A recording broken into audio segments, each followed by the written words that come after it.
মেয়েটাকে বললাম, হ্যাঁ, আপনার চোখ দুটি বিড়াল চোখী। মেয়েটি অবাক বিস্ময়ে আমার দিকে তাকালো আর বলল, বিড়াল চোখী? সেটা কিরকম? আমিও মৃদু হেসে বললাম, ওই যে ছোট ছোট চোখ জোড়া, ভীষণ মায়াবী আর তীক্ষ্ণ দৃষ্টিতে সতর্ক সব সময়। কথা শুনে মেয়েটা হাসল। আসলেই তার বাম গালে টোল পড়ে। ইচ্ছে করে সেই টোলের অতলে ডুবে যাই, হাত বুলিয়ে স্পর্শের স্বাদ পাই।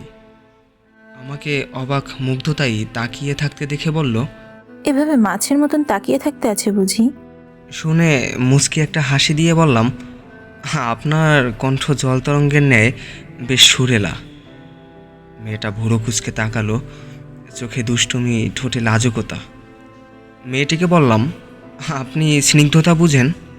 মেয়েটা ঠোঁট কামড়ে মাথা ঝাঁকিয়ে উত্তর দিল, না, জানি না, আপনি বলুন।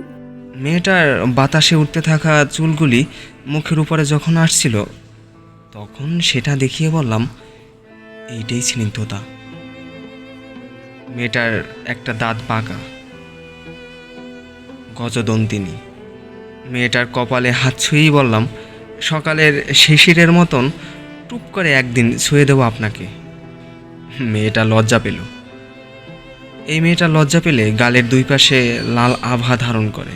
কি অদ্ভুত মায়াবী যে লাগে তাকে, কি অদ্ভুত মায়াবতী সে।